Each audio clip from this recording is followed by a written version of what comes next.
ya designado como nuevo dirigente estatal aquí de la Ciudad de México, el nuevo dirigente de Morena. Vaya encargo que le toca a Sebastián Ramírez, a quien le damos la más cordial bienvenida. Sebastián, buenos días. Gracias por tomarnos la llamada. Hola, muy buenos días. Aquí un poco agripados, mi estimado Alberto, mi estimado Ernesto. Muchas gracias, pero muy contento de estar con ustedes. O sea, cuídate porque el COVID luego se disfraza, ¿eh? No, espero que no. Bueno, No, sí. es como un catarrito ahí de enfriamiento. Yo creo, Alberto, que fue el shock de que cuando ya vio que sí era en serio y que iba a ser dirigente de Morena para la Ciudad de México, pues yo creo que ahí es del susto. Mi querido Sebastián Ramírez, vaya desafío que enfrentan ustedes en Morena aquí en la Ciudad de México. Hubo ya un primer cambio, un primer ajuste hace poco más de un año, cuando entró Martí Batres en la Secretaría de Gobierno ahí en la Ciudad de México. Estabas tú en el área de comunicación social, dirigiendo pues el área de comunicación social de precisamente Claudia Sheinbaum, y ahora te toca este nuevo encargo. En ese escenario que tienes aquí en la Ciudad de México, Sebastián, ¿cuáles son desde tu punto de vista los principales desafíos que enfrentan con esta nueva dirigencia y con el trabajo que tiene que hacer Morena aquí en la Ciudad de México? Bueno, pues también esto es un proceso nacional de renovación de las dirigencias. Vale la pena darles ese contexto. Sí es pues, la ciudad, pero Morena no había renovado sus comités estatales desde 2015, fue la última elección que tuvimos. Ahora ya entramos a un nuevo proceso y renovamos las dirigencias. ¿Cuál es el reto fundamental? Tener una dirigencia con capacidad de realizar tres cosas fundamentales. Lo primero es lanzar una campaña de concientización, de información, de rendición de cuentas muy intensa. Vamos a estar, creo que Morena tiene una labor muy importante de rendición de cuentas sobre lo que hacen nuestros gobiernos, de informar. Nosotros somos quienes vamos y le pedimos el voto a la gente, pues tenemos que informar sobre qué están haciendo nuestros gobiernos. Y nosotros nos sentimos tranquilos de que nuestros gobiernos están cumpliendo y están dando resultados. Segundo punto, organización. Ayer nos planteamos el compromiso, el objetivo de conformar 5,553 comités seccionales, uno por sección electoral de la Ciudad de México. Y lo tercero es movilización, tener la capacidad de movilizarnos concretamente en torno a dos causas muy importantes en los siguientes meses. Lo primero tiene que ver con la reforma electoral que el presidente Andrés Manuel López Obrador ha planteado, que es muy relevante para lograr una auténtica democracia. Y lo segundo, con la propuesta de reforma a la Constitución de la Ciudad de México que ha enviado la jefa de gobierno, Claudia Sheinbaum, para lograr que quede en la Constitución de la ciudad la beca para niñas y niños que ella ha implementado, que ya se entrega a 1.2 millones de niños, que en la administración pasada era una que le llamaban para niños talento, porque ellos veían como que había niños de primera y niños de segunda, entonces pues nada más se las daban a un grupo de niños. Nosotros creemos que debe ser una beca universal para todas y todos. Entonces, pues, eso es el escenario a grandes rasgos, como lo vemos. Después del resultado electoral reciente, donde pues Morena perdió el control de la mitad de las alcaldías de Ciudad de México, la oposición está empeñada en que en 2024 quiere quedarse con la capital del país.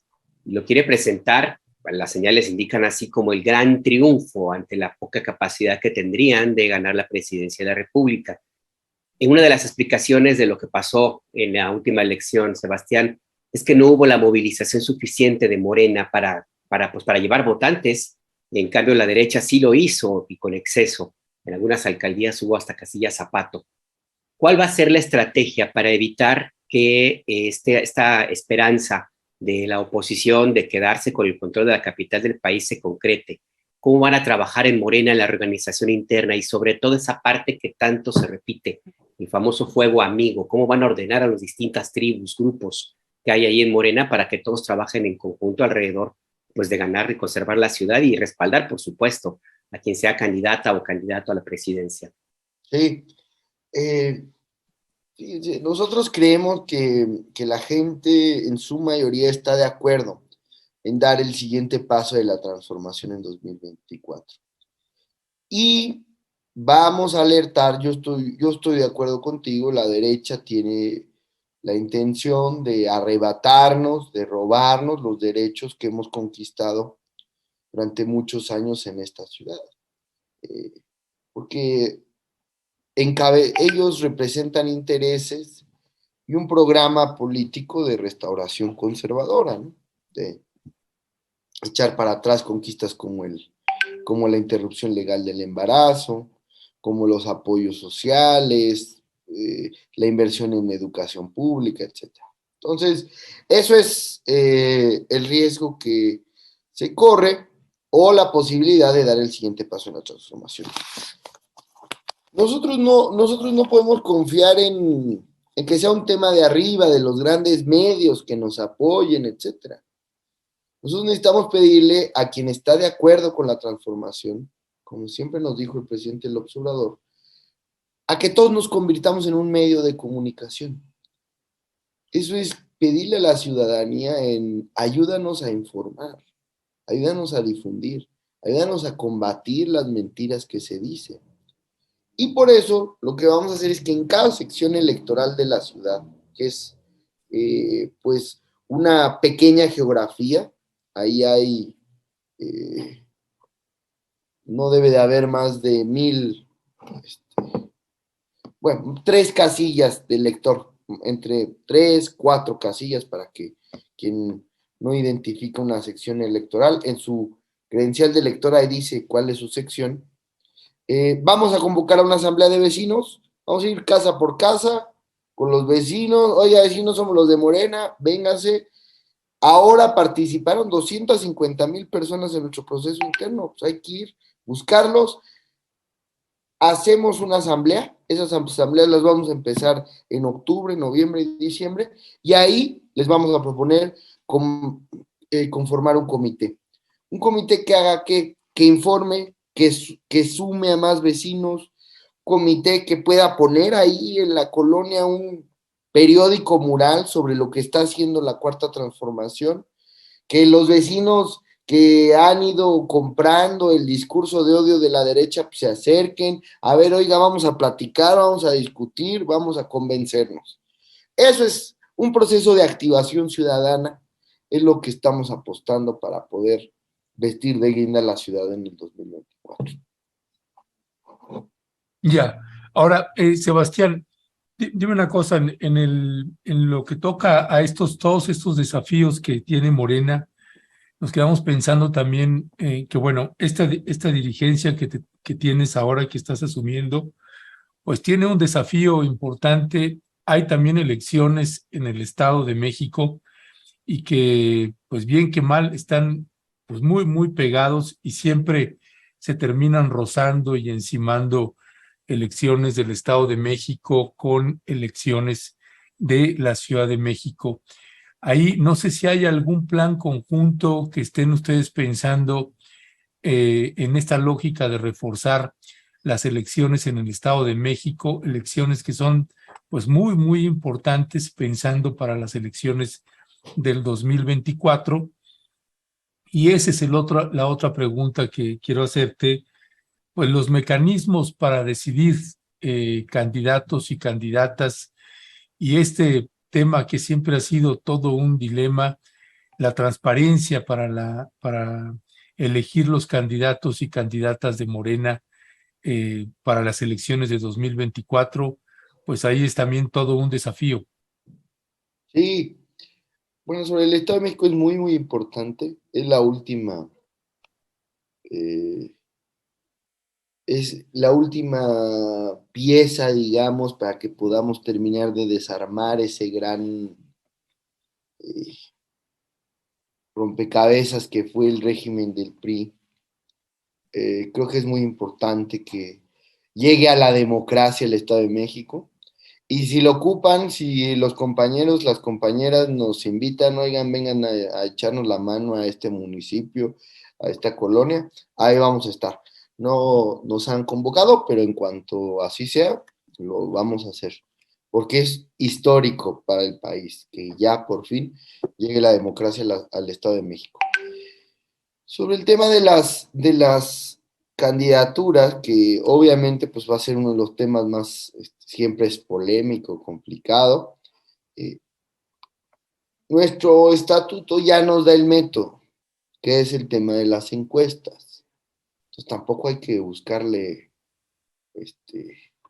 mucho más, pues son las encuestas. Pero la transparencia de las encuestas, ¿cómo van a hacer eso? Que ha sido un talón de Aquiles que ciudadanía, particularmente militancia de Morena y medios de comunicación, pues hemos estado colocando una y otra vez ahí que ha sido como pues un punto débil por parte de Morena. Que tiene cada vez que ir siendo más un proceso con la Comisión Nacional de Encuestas, cada vez más incluyente y pues que les presenten a todos los aspirantes, miren, esto es que cómo se va a encuestar, traigan un diseño metodológico, se puede hacer una encuesta espejo, ¿no? Eh, Creo que eso se va a ir fortaleciendo. Por ejemplo, ahora salió muy bien lo del Estado de México, justamente, y no era un proceso fácil, ¿eh? Es una candidatura, pues. Entonces yo creo que la Comisión Nacional de Encuestas, pues va a tener que ir cada vez siendo más cuidadosa, ¿no? Que se le presente a los candidatos las metodologías, que si los aspirantes quieren, oye, yo conozco un técnico, tal, pues que revisen, que sepan dónde se están haciendo los cuestionarios, que los conozcan, etcétera. Creo que eso va a ayudar mucho. Y luego, pues la exposición de los resultados, ¿no? Que se haga con tiempo, que no, a veces es hasta nada más tener la cortesía de convocarlos, de antes de publicarla, que lo conozcan entre los aspirantes, ¿no? Es ir siendo cuidadosos en el proceso y creo que hemos aprendido de los malos momentos y se va cada vez más mejorando ese proceso. Uno de los temas importantes de organización interna es justamente saber quiénes son los que militan en Morena. En el PRD era pero un lío cada vez que tenían que organizar el padrón. Era uno de los talones de Aquiles que nunca pudieron superar. En Morena no sé cómo están ustedes en este planteamiento, cómo evitar la infiltración de grupos, cómo evitar manipulaciones, porque allí el saber con quiénes se cuenta, pues es un elemento básico para cualquier empresa electoral que se emprenda en la capital del país, sobre todo si tomamos en cuenta que la derecha, pues porque no hay otra forma de definirlo, híjole, ya está probando algunos métodos interesantísimos de propagación de información a través de plataformas difíciles de controlar como WhatsApp. Una cantidad de mentiras impresionantes que corren por ahí. ¿Cómo le van a hacer en esa parte sin que... Ahora sí, ¿cómo sobrevivir a esta reorganización interna sin morir en el intento, Sebastián? Ajá. Fíjate, Alberto, que ahora vamos a explorar, ahora vamos a reformar nuestros estatutos en el Congreso Nacional. Y vamos a explorar un nuevo método que a mí me tiene entusiasmado, que presentó ayer el presidente Mario Delgado, que es que los que se quieran afiliar a Morena, primero tomen un curso. Eso es muy bueno porque pues ya no se puede las afiliaciones masivas de clientelas, de grupos corporativos, de a ver, aquí formen si los voy a afiliar. No, es individual. Entonces, ¿quieres afiliarte, por decir Alberto? Muy bien, pues este sábado a las 10 de la mañana hay un curso que va a dar el Instituto de Formación Política para que conozcas los valores, las ideas, las propuestas fundamentales del movimiento. No, yo me da flojera, yo ni de broma voy. Bueno, pues tú puedes ser simpatizante del movimiento, pero no a lo mejor afiliado. Entonces creo que ese tipo de candados son los que vamos a tener que buscar. Si mal no recuerdo, en el próximo semestre, en el primer semestre de 2023, Morena Nacional le va a tener que entregar al INE ya un padrón consolidado. Entonces, ese padrón consolidado, pues será la vía para que, pues para ya tener sólido este proceso, ¿no? Están considerando, Sebastián, este asunto, porque yo te escucho ahorita decir, bueno, no, pues se les va a consultar, se les va a hacer una especie de capacitación para quienes quieran ser parte de la militancia de Morena. Y uno ve que todavía, incluyendo ahorita en estas elecciones estatales, que ahorita vamos a pasar los carteles, ahí te pido, porfa, Jero, si puedes ir pasando los carteles de todas las dirigencias estatales que quedaron en Morena. Y en unas, pues hay celebración de que finalmente por fin se le hizo caso a la militancia de Morena para elegir candidatos. Pero hay otros que no, que pues vienen del PRI, recién salidos del PRI, o del PAN, etcétera. ¿Cómo van a acotar esa parte? No sé si está haciendo un debate importante, fuerte ahí al interior de Morena para acabar pues con estos personajes que se terminan incrustando, ¿no? Ahí en Morena, y no me refiero a militancia, sino hasta dirigencias. Mira, yo en lo personal, yo me incorporé al movimiento como millones de mexicanos que no participábamos en política, pero que atendimos al llamado del presidente Andrés Manuel López Obrador. Morena es la primera vez que yo milito en un partido. Yo en realidad era activista de derechos humanos, daba clases, siempre obradorista, pero era de esta gente desconfiada con los partidos. Pero pues después de ver cómo Felipe Calderón se robó la presidencia, dejó un desastre, de ver cómo dejaron cómo impusieron a Enrique Peña Nieto, cómo compró la presidencia de México, pues cuando nos convoca el presidente a formar un partido, yo fui de los que dijo, órale, y así millones. Yo les puedo decir que Morena se conformó en principio por millones de personas. Se conformó y se alimenta, que nunca habíamos participado en política. Y que el presidente López Obrador nos politizó, es un proceso de despertar de la conciencia. Y nos decidimos meternos a la política. Eso es positivo. Es incorporar a los jóvenes a la política, a las mujeres, a la diversidad sexual, a los pueblos indígenas, etc. Bueno, yo creo que eso es el espíritu fundamental de Morena. Ahora, Morena afortunadamente sigue creciendo y crecer implica que se sumen militantes, dirigentes de otras tradiciones políticas, no solo del PRD, que digamos que podía ser, tener cierto nivel de cercanía, porque pues ahí militaba el presidente López Obrador, ¿no? Del PRI, del PAN, del PT, de todo, de muchos partidos. Yo creo que es positivo, porque necesitamos que Morena siga creciendo, porque el proceso de transformación requiere mayorías sociales, requiere una mayoría popular que respalda al presidente. ¿Cuál es el reto? Crecer sin renunciar a los principios.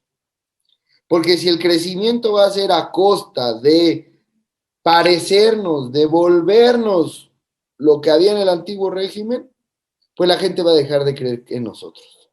Entonces, ese es el concepto que yo le he planteado a los compañeros.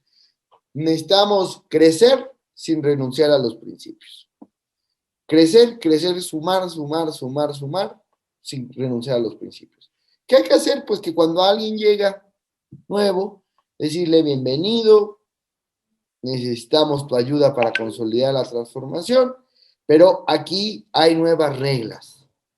Porque es lo que nos demanda la gente, porque es en lo que cree la gente, porque es por lo que nosotros formamos este movimiento. Nada de clientelismo, nada de faccionalismo, de esta visión patrimonialista de la política, de que esto es mío y nada más mío, nada de andar formando sectas, grupos, no, nada de corrupción en ningún espacio. Eso es lo que nosotros pues tenemos que decirle a la gente cuando llega a Morena y pues pedirle que se ajuste a esas nuevas reglas. Híjole, pues suena bastante complicado porque la estructura de la izquierda en Ciudad de México, si algo se caracteriza, pues es justamente por la existencia de estos grupos. En algún momento esa frase de los, no sé, de los 90 que decían, somos pocos pero sectarios, pues de pronto pareciera que ahora somos muchos y bien sectarios. ¿Cómo le van a hacer, Sebastián? Sobre todo porque la Ciudad de México, por ser el corazón político del país, y eso ni modo, pero es la realidad, va a ser el escenario central de la disputa por la candidatura presidencial, y la jefa de gobierno, Claudia Sheinbaum, pues es una de las aspirantes a ser la candidata, la sucesora del presidente Andrés Manuel López Obrador. ¿Cómo evitar que Morena, el partido que necesita ganar esta cruzada en contra de los intentos de la derecha por llevar a la Ciudad de México a la Edad Media, cómo le van a hacer para evitar que se contamine de este proceso nacional que tiene como escenario central la Ciudad de México? Sí. Yo te diría que a mí mi labor, en buena medida, que es un poco lo que hemos aprendido del presidente. ¿Qué hace el presidente todos los días, todas las mañanas? Pues te está recordando qué es lo principal, la transformación. Te está todo el tiempo convocando a mantener altura de miras, no meterte en grillas. Entonces, pues eso es lo que a mí me va a tocar. Y eso es en lo que voy a andar, pidiéndole a la gente altura de miras, no te metas en grillas, vámonos por lo fundamental, pongamos la transformación por delante. Dialogar, pues si alguien se siente molesto, si alguien se siente poco incorporado, pues platicar con esa persona, pero siempre intentar estar reconciliando, conciliando, para poder construir la unidad necesaria para dar el siguiente paso de la transformación en la ciudad, ¿no? Oye, Sebastián, ya para terminar la entrevista, ¿cómo le vamos a hacer, Sebastián, para ver, por ejemplo, el proceso tuyo como dirigente de Morena en la Ciudad de México? Nos ha tocado ver, Sebastián, a varios jóvenes que fueron entrando a la estructura partidista o a gobierno y se los va comiendo el sistema, que finalmente es un sistema muy, muy viejo, muy, diría López Obrador, muy mañoso, ¿no? ¿Qué podemos esperar de Sebastián al rato? No quiero escuchar, tú disculparás, tú acabas de entrar, pero al rato no esperamos escucharte como Mario Delgado. Ya sé que no puedes hacer comentarios porque pues acabas de asumir y no se trata de que se den llegues entre ustedes, pero quienes llevamos pues ya bastantes años en esto, haciendo un seguimiento de cada político que entra y sale y vamos viendo cómo o dirigentes o funcionarios empiezan a cambiar y se los va tragando el sistema. ¿Qué podemos esperar de Sebastián Ramírez? Pues ayer justo yo ponía un tuit en la noche de que teníamos el ejemplo del mejor, que es el presidente. Ponía esta canción que le gusta mucho a él y que nos gusta mucho a muchos, creo, del Necio. Fíjate, Andrés Manuel López Obrador ha llegado a donde está por ser persistente, por su tenacidad. Acuérdense que había un tiempo en que le decía que era un necio, que mejor, ¿se acuerdan cuando todos esos chuchos y todo esos decían que ya había que hacer una izquierda moderna, no sé qué sea eso, o sea, una izquierda que negocie, que entre al cochupo ahí con el PAN, con el PRI? Bueno, pues en lo que terminaron. Y el presidente fue el que siempre dijo, no, nosotros fieles a nuestros principios, no mentir, no robar, no traicionar. Eso le dio autoridad moral. Y eso fue clave en el triunfo del 2018. Así es que bueno, pues hay que seguir ese ejemplo, mantenernos firmes en los principios, en las ideas, y pues seguramente también cuando ustedes no estén de acuerdo en algo, pues nos lo dirán, nos lo harán ver. Y nos van a dar entrevistas además. ¿Mande? Y nos vas a dar entrevistas, ¿verdad? Y les daré entrevista y aquí nos echamos un buen debate. ¿Les late? Dale, perfecto. Ya quedamos en eso, Sebastián. Muchas gracias. Sebastián, pues mucha suerte. Es un trabajo tremendo ahí. Es un desafío no menor, la Ciudad de México. Así que bueno, pues suerte y ánimo. Ahí seguimos al habla, Sebastián. Muchas gracias, que tengan buen día. Adiós, saludos a toda la audiencia. Hasta luego, hasta luego. Adiós.